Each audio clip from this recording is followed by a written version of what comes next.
Tu es étudiante en Chine, ton fiancé est étudiant, ou bien ton copain est étudiant, ou ton mari est étudiant, whatever.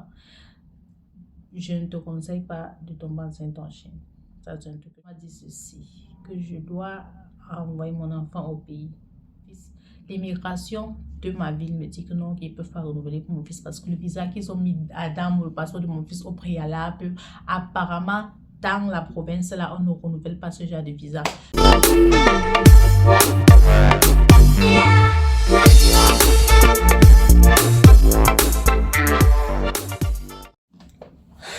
Hello tout le monde, j'espère que vous allez bien, j'espère que vous portez bien. Bonne année d'ailleurs.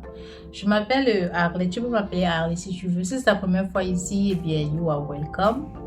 Dans cette vidéo, je vais faire une story time. Vu que nous sommes en fin d'année, je voulais faire une story time sur mon moment le plus difficile ici en Chine. Ok, je sais qu'ici, je parle toujours de la positivité, je parle toujours des bonnes choses de la Chine, mais il y a ce côté de la Chine là que si tu n'as pas le cœur, tu peux pas rester dans le pays. Ça. La loi pour les étrangers ici en Chine est tellement rude, surtout quand tu es noir. C'est tellement rude. Ouais. Mais bon, on suivi, on cherche à voir le côté positif de la vie. Donc, dans cette vidéo, je vais vous parler de mon moment le plus difficile. Et si c'est ta première fois ici, n'oublie surtout pas de t'abonner et d'activer la cloche de notification. Et laisse-moi aussi ton avis en commentaire. Si tu as d'autres expériences, tu peux me laisser ça en commentaire. Tu peux les partager en commentaire. Je vais les lire. Et comme vous pouvez le constater, j'ai décidé de faire la vidéo dans ma chambre cette fois-ci parce que bon, c'est le seul coin calme que j'ai pu trouver. Avoir un enfant, vraiment, c'est pas évident. Tu es toujours en train de te cacher. Mais bon, bref. Comme vous le savez peut-être tous, j'ai accouché en Chine, qui est un exploit déjà. Pour un étranger étudiante, c'est un exploit. Oui, maintenant je me rends compte que c'est un exploit. Je tiens d'abord à préciser que si tu es étudiante en Chine, ton fiancé est étudiant, ou bien ton copain est étudiant, ou ton mari est étudiant, whatever, je ne te conseille pas de tomber enceinte en Chine. Ça, c'est un truc que je te conseille. Ok, c'est possible de le faire, mais je te conseille si tu veux éviter le stress, les problèmes, tout, ne tombe pas enceinte en Chine. Moi, je vais juste me mettre du côté de celles qui sont chanceuses parce que je suis tombée enceinte pendant le Covid. Donc, j'ai eu tout le temps, je n'ai pas stressé, j'étais tranquille vu qu'on était tous en quarantaine. Et j'ai aussi eu la chance de tomber sur une école très compréhensive et je pense qu'ils sont beaucoup compréhensifs. Et aussi que je suis self-support. Donc, mon école ne m'a pas vraiment dérangée, du moins quand j'étais enceinte. Et quand j'ai accouché, il fallait faire le visa de mon enfant. Je suis partie, généralement en Chine, on te donne quoi? Après l'accouchement, on te donne 3 mois pour faire son visa. Mais moi, je suis allée faire le visa de mon enfant quand mon enfant avait peut-être 6 ou 7 mois. Bon, peut-être même 8 mois, je ne suis pas sûre. Donc, je suis allée faire le visa de mon enfant. Et ça n'a pas dérangé. On a donné le visa de mon enfant sans problème. Et je tiens aussi à préciser que je vivais hors campus. L'école m'a laissé vivre hors campus. Genre, mon école m'a vraiment fait du bien au fait de ce côté-là. Chose qui n'est pas le cas pour beaucoup de filles ici en Chine. Il y a d'autres écoles qui sont aussi compréhensives. C'est pour ça que je dis que je ne conseille pas de le faire. Mais si tu as envie de le faire, vas-y. C'est possible. Bon, bref. Parlons du moment le plus difficile en Chine. Mon moment le plus difficile en Chine, c'était quand il fallait renouveler le visa de mon fils. Le gouvernement chinois m'a dit ceci, que je dois envoyer mon enfant au pays. Oui, ils m'ont dit ça, comme ça. C'était un moment très difficile. Je vous jure que vraiment, quand je pense même encore à ça, je dis que non, je suis vraiment l'enfant de Dieu, à vrai dire. Bon, attendez, je vous explique comment ça a commencé. Vu qu'ils avaient déjà renouvelé le visa de mon fils, ce que je ne savais pas, c'est qu'ils avaient mis 4 mois à mon fils. Et les 4 mois là, c'était jusqu'au mois, parce que généralement, on renouvelle nos visas dans mon école je pense que c'est en juin, je ne suis pas trop sûre. Donc, ils avaient mis juste le temps pour que le moment de renouveler arrive. Et le moment qu'on renouvelait, c'était ma dernière année. Donc, après l'année là, je devais graduer et puis basta. Dans le moment de renouveler le visa de mon fils, c'était d'abord très compliqué parce que non, j'avais déjà gradué au fait. Donc il fallait renouveler pour que je prenne une autre année je pense que c'était l'année de langue. parce qu'il fallait ça pour mon CV et tout et tout. Donc, j'avais déjà gradué. Maintenant, au moment de renouveler, l'école me dit que non, qu'ils n'ont pas ma filière. Parce qu'au départ, je voulais faire master. Ils m'ont dit que non, qu'ils n'ont pas ma filière en anglais, qu'ils sont en chinois. J'ai dit qu'il n'y a pas de problème, je vais prendre un an de langue. Parce que bon, je trouvais que c'était important pour mon CV et tout et tout. Alors, j'ai pris un an de langue. Ils m'ont demandé de payer, chose que j'ai fait. Pour qu'ils me donnent d'abord l'année de langue, là, c'était compliqué. Parce que c'était la dernière minute. Ils m'ont dit que non, qu'il fallait que il faut que je trouve une autre école. À la dernière minute, et mon fils expirait dans un mois comme ça. Ils me disaient que non, il faut que je trouve une autre école et tout. Et tout. Je les ai supplié. J'ai dit que non, qu'il fallait me dire dans le départ. Parce qu'au départ, je les avais demandé si je pouvais continuer un master là-bas. Ils m'ont dit oui. Mais à la dernière minute, ils me disaient que non, que c'est pas possible. C'était très compliqué. Donc, à la fin, ils ont accepté de renouveler mon visa. Oui. J'ai pris un an de langue là-bas. Maintenant, quand on part pour renouveler le visa, je renouvelle ma part. Maintenant, quand il s'agit de renouveler pour mon fils, l'immigration de ma ville me dit que non, qu'ils ne peuvent pas renouveler pour mon fils parce que le visa qu'ils ont mis dans le passeport de mon fils au préalable, apparemment, dans la province, là, on ne renouvelle pas ce genre de visa. Donc, il fallait que j'aille dans la province de mon fiancé. Bon, dans la ville de mon fiancé, parce qu'on est dans la même province, qu'il fallait que j'aille dans sa ville, le demander de renouveler mon visa. J'étais like, what?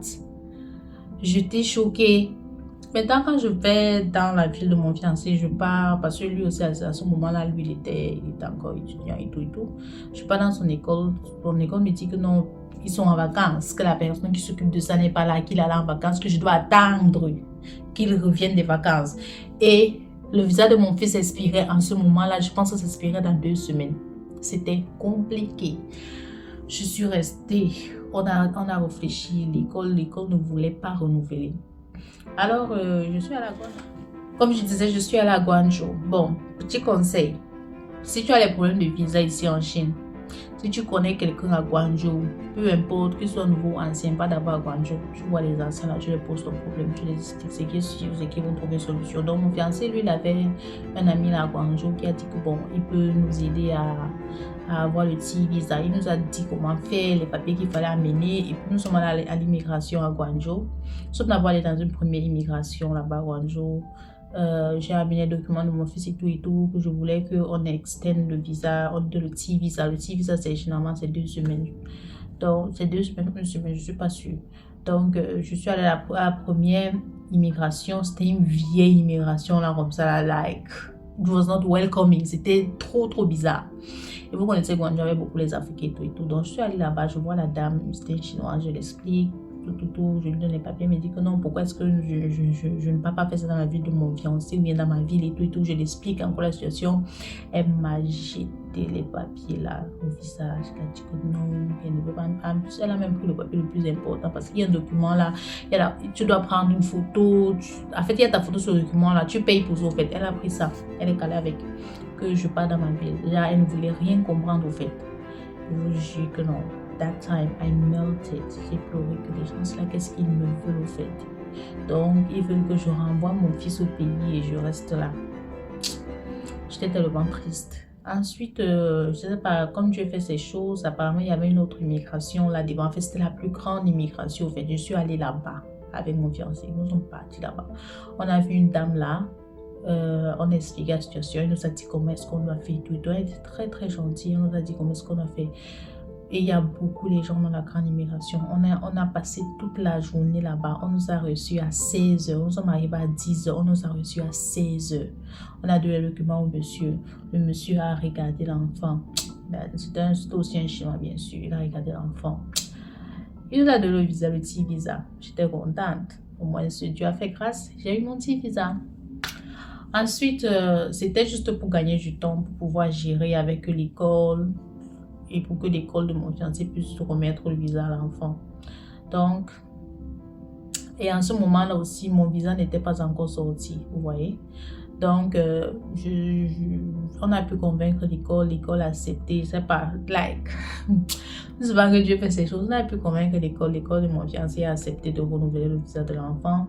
Et la manière qu'il renouvelle, la Chine est dans le registre du gouvernement, c'est écrit que mon fils qui a 1 an est étudiant en master. Il a même le GW. La Chine s'y est. Donc, ils ont renouvelé le visa de mon fils. Et quand on était même parti à l'immigration le jour-là, la dame de l'immigration voulait aussi renouveler mon visa. Oui, elle voulait que je sois aussi au visa de mon fiancé, mais j'avais déjà déposé mes dossiers à l'école et ils étaient déjà en train dans ce processus pour renouveler le visa et tout et tout. J'ai juste regretté le moment là. Je me suis dit que si c'est que je n'avais pas encore lancé la procédure, j'allais profiter, renouveler le visa derrière mon fiancé et tout et tout. Mais bon, c'était déjà là. L'important c'était qu'on renouvelle le visa de mon fils. Elle a tout renouvelé, ça s'est tellement bien passé, ça s'est vite passé.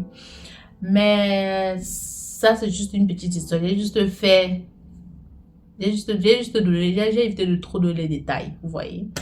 Et c'est juste pour vous dire que la vie en Chine n'est pas facile, vous voyez. La vie n'est même pas facile en général, mais la vie en Chine est encore plus compliquée. Que tu veuilles trouver du travail dans ce pays, que tu veuilles étudier, que tu veux... En fait, peu importe ce que tu veux faire, c'est toujours compliqué. Cette affaire de visa nous met tellement de bâtons dans les roues. Et d'une part, je comprends sur le gouvernement, mais d'une autre part, je suis like, really, c'est compliqué. Ils ont voulu me séparer de mon fils, mais par la grâce de Dieu, je suis avec mon fils, tout va bien aujourd'hui. Et je sais qu'il y a beaucoup de personnes qui passent par ce moment-là ici en Chine. Il y a beaucoup de personnes. Moi, je reste m'estimer chanceuse que j'ai pas à stresser durant ma grossesse parce qu'il y en a des qui stressent. L'école ne les laisse pas, le gouvernement ne laisse pas, les visas et tout ça ne laisse pas. J'ai eu cette chance-là de ne pas stresser.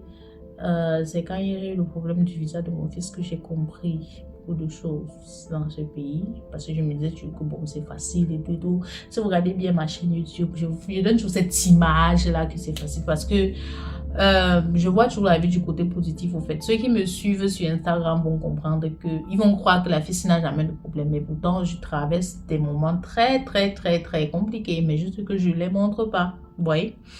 Donc, juste pour dire à celles ou ceux qui passent par ce moment-là qu'il faut être fort. Ce pays a beaucoup à donner, il y a beaucoup d'opportunités ici, là, mais c'est juste pour les plus courageux. Il faut être fort, il faut être courageux. Ok? Donc, juste cette petite story time pour vous souhaiter une bonne année. Et on espère que 2024 sera une très belle année pour tous. Même comme je sens que ça sera une très belle année. Et on se dit à la prochaine pour une autre vidéo. Et prends bien soin de toi, prends bien soin de ta famille et bye bye.